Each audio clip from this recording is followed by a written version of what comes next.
दूसरा दिन था, हुजूर को गारे सौर में गए तो अबू जाल दरवाजे पे आया। बहुत सारे कुफार उसके साथ थे। ओ भाई, इस कैफियत को जरा समझ तो सही, इस अंदाज को कभी समझ तो सही। किस बात की दुश्मनी ले रहे थे? हजरत सिद्दीक अकबर ने किस तरह के इम्तिहानात दिए। सारे कुफार इकट्ठे होके कहती हैं मेरे दरवाजे पे आ गए, दस्तक दी, मैं बाहर आई। अबू जाल कहने लगा कहां गया है तेरा वालिद मोहम्मद इब्ने अब्दुल्लाह को लेके सल्लल्लाहु ताला अलैहि वसल्लम, कहां गए? जनाब अस्मा कहती हैं अब मेरे लिए बड़ी मुश्किल हो गई। झूठ बोलती हूं तो शरीयत नहीं बचती, सच बताती हूं तो वफा नहीं बचती, किधर जाऊं? कहती हैं पैरों में जंजीरें हैं, गलत बात कैसे करूं? उसने फिर पूछा, बोलती क्यों नहीं, कहां गए? मैं खामोश थी। तीसरी बार फिर पूछा, कहां गए हैं वो? जनाब अस्मा कहती हैं मैंने फैसला कर लिया, शरीयत भी बचानी है, वफा भी बचानी है, दोनों चीजें बचेंगी। बोलो कहां है? यहां तो लोग मर्द होके दीन के लिए नहीं डटते।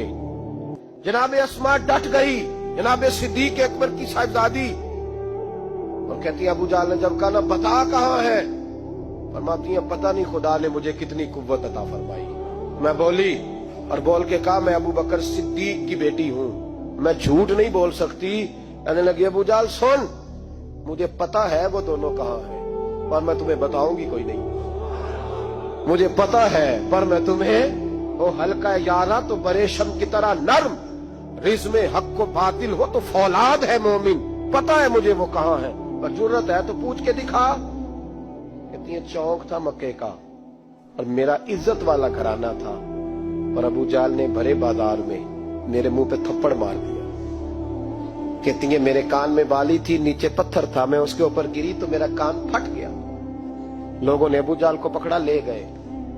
फरमाती है वो आजमाइश भी मैंने दी, इम्तिहान भी दिया, फिर मैं अंदर आई और मैंने फिर अपने उस बहते हुए खून को अपने कपड़े के साथ साफ किया, मुंह को लपेटा और फिर मैं खाना पकाने लगी। कहती है उसी तरह खाना पकाया, उसी तरह तैयारी की।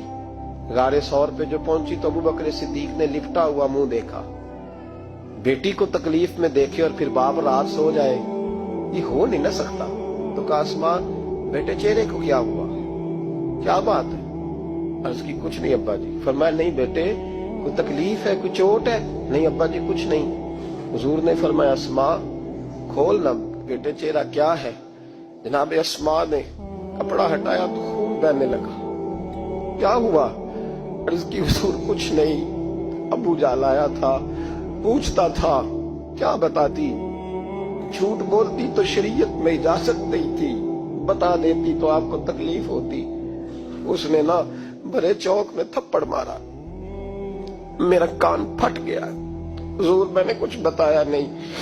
नबी करीम सैयद आलम अलैहिस्सलातु सलाम के हाथ उठे और अजीब दुआ दी हुजूर ने। कहा अल्लाह मैं अबू बकर से और इसके घर से राजी हूं, तू भी इनसे राजी हो जा।